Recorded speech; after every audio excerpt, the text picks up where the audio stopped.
नमस्कार विद्यार्थी मित्रांनो, नेटसेट होम सायन्स या यूट्यूब चॅनलवरती आपल्या सर्वांचे पुन्हा एकदा स्वागत आहे.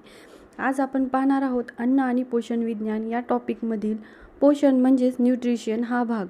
या आधीच्या व्हिडिओमध्ये आपण पाहिले होते आहाराचे प्रकार, त्यामध्ये संतुलित आणि असंतुलित आहार, त्यानंतर अन्नाची कार्य पाहिले होते, त्यामध्ये शारीरिक, मानसिक आणि सामाजिक हे सर्व पाहिले होते. या व्हिडिओच्या लिंक मी डिस्क्रिप्शनमध्ये दिल्या आहेत, तेथे क्लिक करून आपण पाहू शकता. चला आता सुरू करूया. पोषण म्हणजेच न्यूट्रिशन. अन्न म्हणजे काय हे जाणून घेतल्यावर पोषणाची संकल्पना समजून घेणे आवश्यक असते. अन्नाचे वैज्ञानिक समीक्षण म्हणजेच पोषण होय. विकासात मदत करणारी प्रक्रिया म्हणजे पोषण होय. अन्नाचे शरीरांतर्गत होणारे रूपांतर, त्यावरील क्रियाप्रक्रिया यांचे विज्ञान म्हणजेच पोषण होय. पोषण प्रक्रियेत अन्नाचे सेवन, पचन, शोषण, प्रत्येक अवयवांना आवश्यक घटकांचा पुरवठा करणे इत्यादी क्रिया समाविष्ट होतात. पोषण प्रक्रियेमध्ये समाविष्ट सर्व बाबींचा अभ्यास करणारे शास्त्र म्हणजेच आहारशास्त्र होय. तर अन्नातून मिळणारी विविध पोषक घटके, त्यांचे कार्य, प्राप्तीचे साधने, प्राप्तीचे स्थाने, मानवी शरीराकडून त्याचा वापर व मानवाच्या आरोग्यावरती त्याचा होणारा परिणाम याचा अभ्यास करणारे शास्त्र म्हणजेच पोषणशास्त्र होय. आता आपण व्याख्या पाहू. पोषण विभिन्न प्रक्रियेचे संयोजन आहे, ज्यामुळे सजीव प्राणी अन्नपदार्थ प्राप्त करून पौष्टिक घटकांचा उपयोग शारीरिक कार्य संपन्न करण्यासाठी, वाढीसाठी आणि या घटकांच्या पुनर्निर्माणासाठी करत असतात. पोषणाचे प्रकार पाहू. व्यक्तीचे आरोग्य हे त्याच्या पोषणाच्या स्थितीवर अवलंबून असते. पोषणाची स्थिती ही खालील प्रकाराप्रमाणे आहे. त्यामध्ये पहिला आहे सुपोषण. साध्या सरळ भाषेमध्ये सुपोषण म्हणजे चांगले पोषण. शरीराची सर्व शारीरिक, मानसिक कार्य सुरळीत चालण्यास आवश्यक पोषक मूल्यांचा शरीराने योग्य प्रमाणात उपयोग करून घेतला म्हणजे त्यास सुपोषण असे म्हणतात. दुसरा आहे कुपोषण. मानवी जीवनचक्रातील नादुरुस्त आरोग्य म्हणजे कुपोषण किंवा पोषक घटकांचा अभाव, आधिक्य किंवा असमतोलामुळे निर्माण होणाऱ्या स्थितीस कुपोषण म्हणतात. पोषक घटकाची पूर्तता न झाल्यास मुलांमध्ये कुपोषण होते. 1 ते 4 वर्षातील बालकांमध्ये एका बालकात कुपोषणाची कमतरता दिसून येते. 5 ते 14 वर्ष वयोगटातील 33% बालकांत कुपोषणाचे एखादे तरी लक्षण आढळून येते. किशोर वयातील 25% मुलींमध्ये किंवा 2 प्रकारच्या पोषक घटकांची कमतरता आढळून येते, ज्यांचे शरीरावर हानिकारक परिणाम दिसून येतात. बालकांप्रमाणेच प्रौढ व्यक्ती अर्धपोटी उपाशी असतात. बरेचसे अन्नपदार्थ खरेदी करण्याची क्षमता नसल्यामुळे अपुऱ्या आहारामुळे कुपोषण होते. 88% मातांमध्ये हिमोग्लोबिनचे प्रमाण म्हणजेच लोहाची कमतरता असते. 30% नवजात शिशूंचे वजन कमी असते. 20 कोटी लोकांमध्ये आयोडीनचा अभाव आढळून येतो. त्याचबरोबर जीवनसत्व अ च्या कमतरतेमुळे रातआंधळेपणाचे प्रमाणही दिसून येतात. आता आपण पाहू कुपोषणाची कारणे. भारतात केल्या जाणाऱ्या आहार सर्वेक्षणाच्या आधारे बहुतांश लोकांचा आहार हा पौष्टिकतेच्या दृष्टीने अत्यंत अपुरा असतो असे स्पष्ट झाले आहे. अपुरे पोषण हे संख्यात्मक आणि गुणात्मक ह्या दोन्ही प्रकाराचे दिसून येतात. कुपोषणाची कारणे अनेक आहेत. शारीरिक, आर्थिक, सामाजिक, भौगोलिक कुपोषणासाठी कारणीभूत ठरतात. त्यामध्ये शारीरिक कारण.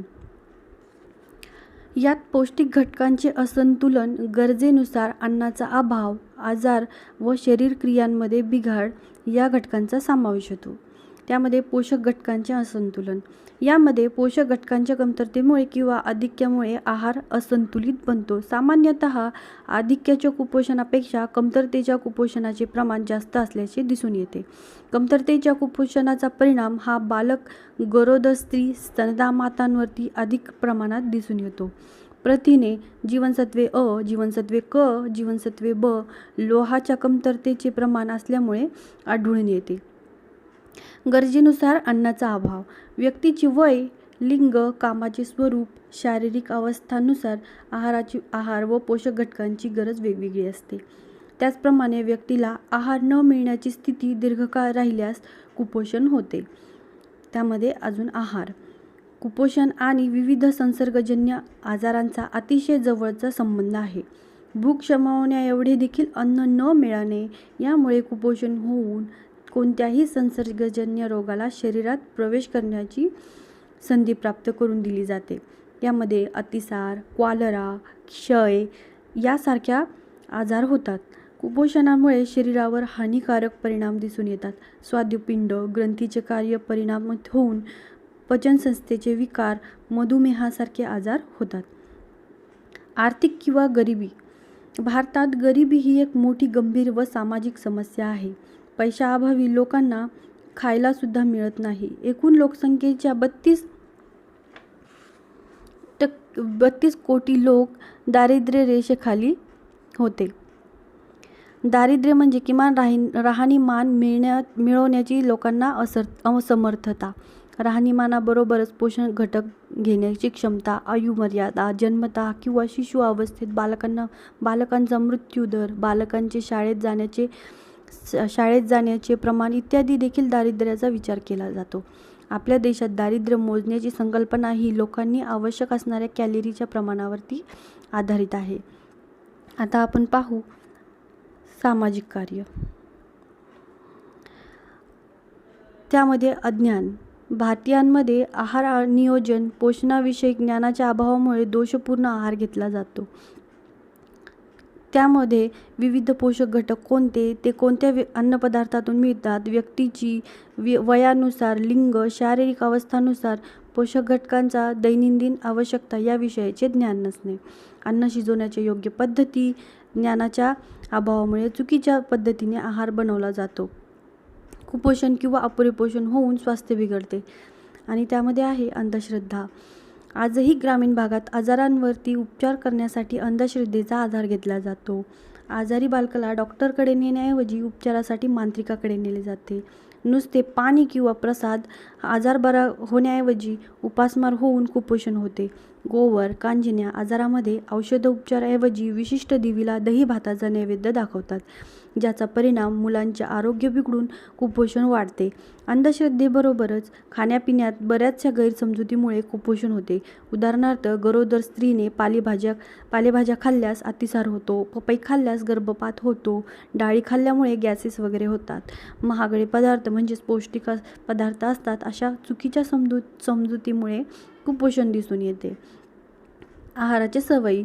आहाराविषयी चुकीच्या सवयीमुळे कुपोषण होते. पोषणाचा उपयुक्त अन्नपदार्थ न खाणे किंवा एखाद्या पदार्थाचे सातत्याने अधिक प्रमाणात सेवन करण्याची सवय कुपोषणास कारणीभूत ठरते. सदस्य संख्या.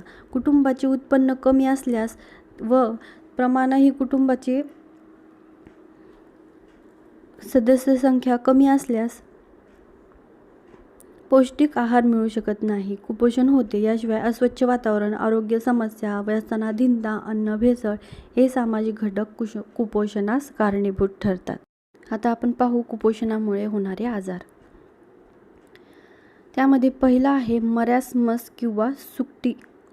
त्या मराठीमध्ये त्याला सुकटी असे म्हणतात.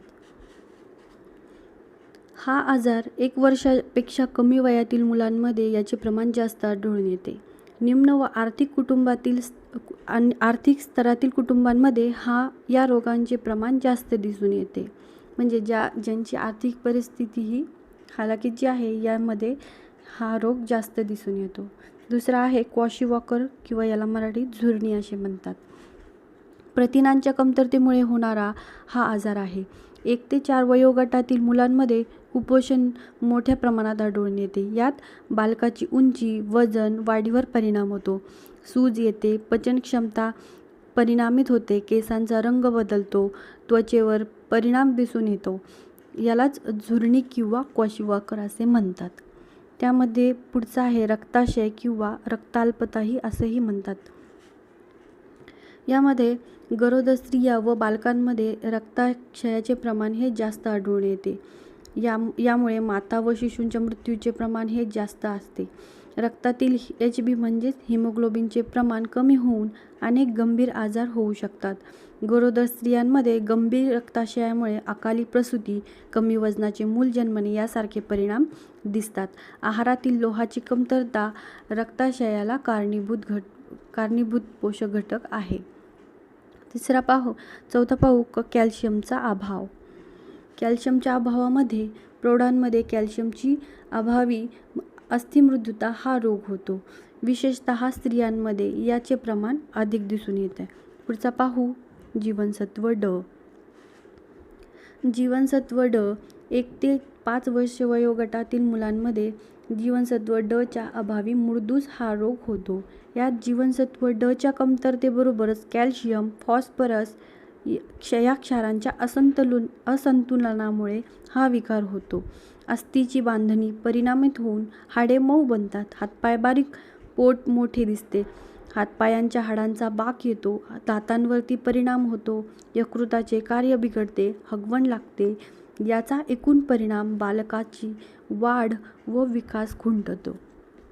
पुढील पाहू जीवनसत्व अ ची कमतरता.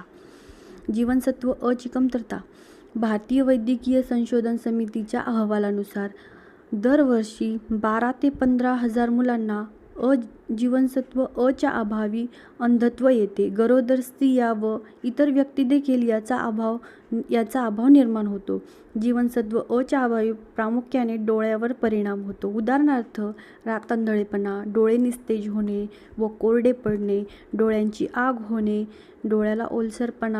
डोळ्याचा ओलसरपणा कमी झाल्यामुळे डोळ्यांचा जंतू संसर्ग रोखण्याची क्षमता कमी होते. पुढचा पाहू ब समूहाची कमतरता. ब किंवा थायमिनच्या अभावी बेरी हे रोग होतात.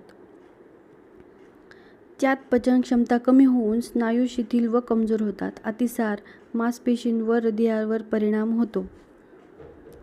ब2 रायबोफ्लेविनच्या कमतरतेमुळे जीभ व ओठ त्वचेसंबंधीचे विकार उद्भवतात. ब3 नायसिन च्या अभावी पेलेग्रा हा रोग होतो. यामध्ये त्वचा, पचनसंस्था आणि मज्जासंस्था परिणामित होतात. जीवनसत्व क चा अभाव. जीवनसत्व क च्या अभावी स्कर्वी हा रोग होतो. यात हिरड्यांमध्ये रक्त येणे, दात व हाडे कमकुवत होतात. लहान मुलांमध्ये स्कर्वी होतो. मुलांमध्ये हातपायांच्या हाडांच्या टोकांना सूज येऊन अतिशय वेदना होतात. श्वास घेण्यास त्रास होतो. त्वचा परिणामित होते. पुढचा आहे आयोडीनचा अभाव. कंठस्थ ग्रंथीतील थायरॉक्सिन स्रावाच्या निर्मितीसाठी आयोडीन आवश्यक असते. आयोडीनच्या अभावी ग्वायटर म्हणजेच गलगंड हा आजार होतो. बालकांमध्ये याच्या अभावी शारीरिक व मानसिक वाढ खुंटते. शरीरावरती सूज येते. त्वचा जाड व रखरखीत होते. ओठ जाड होतात. काही बालकांमध्ये खुजेपणा येतो. याशिवाय बालकातील लठ्ठपणा, दातांचे विकार हे कुपोषणाचे परिणाम आहेत. विद्यार्थी मित्रांनो, आज आपण येथेच थांबूया. आशा आहे की हे लेक्चर आपल्याला सर्वांना समजले असेल. आपल्या प्रतिक्रिया मला कमेंट बॉक्समध्ये सांगाव्या आणि माझ्या चॅनलला सबस्क्राईब, लाईक आणि शेअर करा. तोपर्यंत धन्यवाद.